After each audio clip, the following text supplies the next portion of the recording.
الحمدللہ رب العالمین والصلاة والسلام علی سید الانبیاء والمرسلین وعلی آلہ وصحابہ اجمعین۔ قال رسول اللہ صلی اللہ تعالی علیہ وآلہ وسلم کن فی الدنیا کأنک غریب او عابر سبیل۔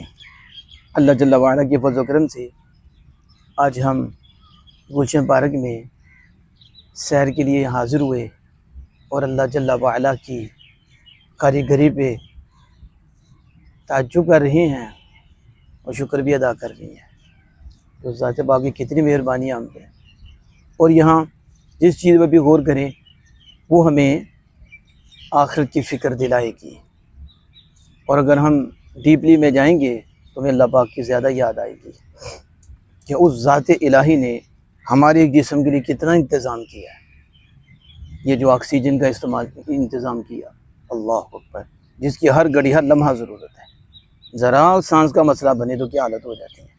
اور یہ سارا سسٹم اور یہ اس کے عجائب بات، سبحان اللہ۔ نبی مکرم فخر دو عالم صلی اللہ علیہ وسلم کا فرمان یاد آیا۔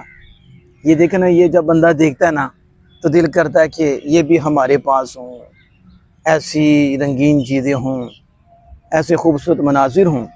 تو نبی اکرم صلی اللہ علیہ وسلم کن فی الدنیا کأنک غریب، دنیا میں ایسے رہو جیسے کوئی اجنبی ہوتا ہے، یا ایسے رہو جیسے کوئی مسافر ہوتا ہے۔ تو اجنبی پھر اسی چیز کے دل نہیں لگاتا، یا مسافر پھر وہاں دل نہیں لگاتا۔ وہ کہتا ہے یہ جتنا کچھ بھی ہے ایک دن ختم ہو جائے گا، پاس نہیں رہے گا، نہ میں یہاں رہوں گا۔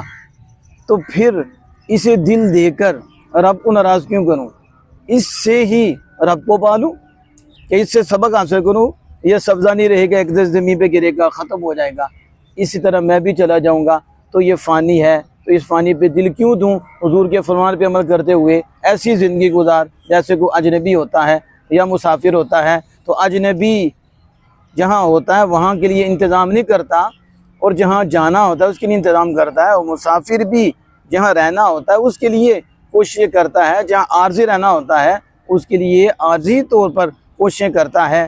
اس لیے جن کے دل میں یہ چیز پیدا ہوئی انہوں نے اللہ عز و جل کی اطاعت و فرما برداری کی، یہاں دل نہیں لگایا۔ آج ان کا نام ہے اور آج ان کا نام لے کے ہم جیتے ہیں۔ تو ذات محترم کوشش کریں کہ زندگی اس طرح گزرے کہ اس کو عارضی سمجھا جائے، اور اپنی مرنے کے بعد اس جہان کو دائمی سمجھا جائے۔ تو جب اسے دائمی سمجھا جائے گا تو انشاءاللہ تعالیٰ یہ جتنی بیماریاں ہیں آج، یہ ٹیپ ٹاپ پہ جان دینا، یہ انداز پہ جان دینا، سرخی پاؤڈر دیکھ کے قربان ہو جانا، اور یہ دیگر معاملات، پھر انسان اس میں نہیں پھنسے گا۔ اللہ عز و جل کے فضل و کرم سے اللہ عز و جل کا جو نظام ہے اس کو دیکھ کر اللہ عز و جل کا اور قرب پالے گا، اور اس سے اس کی آخرت بھی سنور جائے گی اور اس کی زندگی بھی سنور جائے گی۔ اللہ جل وعلا ان چیزوں سے ہمیں اپنی ذات کی پہچان عطا فرمائے۔